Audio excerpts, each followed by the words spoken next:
10-11 দিন হলো আমি স্নান করিনি। মানে ভাবলেই কেমন একটা লাগছে যে স্নান এতদিন করিনি। মানে একদিন না স্নান করলে শরীর কেমন অস্থির হয়ে যায়। মানে মনে হয় মাথার মধ্যে অনেক একটা চাপ রয়েছে। আর সেই জায়গায় আজকে আমি 10-11 দিন স্নান করিনি, ভাবা যায়।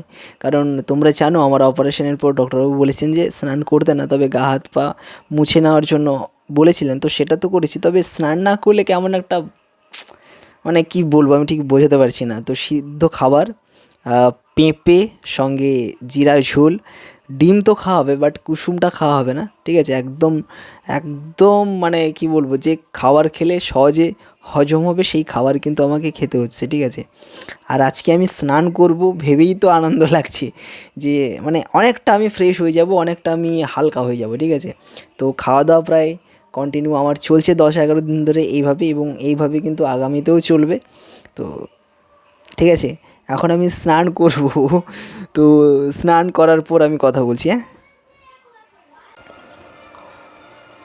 প্রায় 10-11 দিন পর স্নান করার পর, মানে স্নান করার পর এতটা নিজেকে ফ্রেশ লাগছিল, এতটা ভালো লাগছিল যে বিছানায় আসতে না আসতে আমার ঘুম চলে এসছে।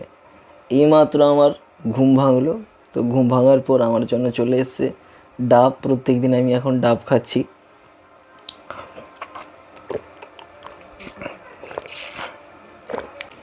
আমাকে তাড়াতাড়ি সুস্থ হয়ে উঠতে হবে, কারণ সামনে পুজো আসছে।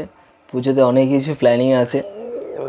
তো পুজোতে অনেক ভালো ভালো ভিডিও আসবে, ঠিক আছে?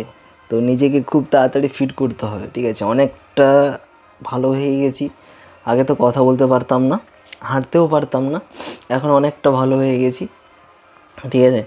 তো আর মোটামুটি ভালো হয়ে গেছি এখন, বাট ভারী কাজ করা যাবে না। আর যতটা সম্ভব আরও নিজেকে আরও ভালো করে আগের মতো আমাকে ভিডিও দিতে হবে, নইলে তো এই ডাবও খেতে পাবো না। ঠিক আছে, সো থ্যাংক ইউ, তোমরা সবাই ভালো থেকো, ধন্যবাদ।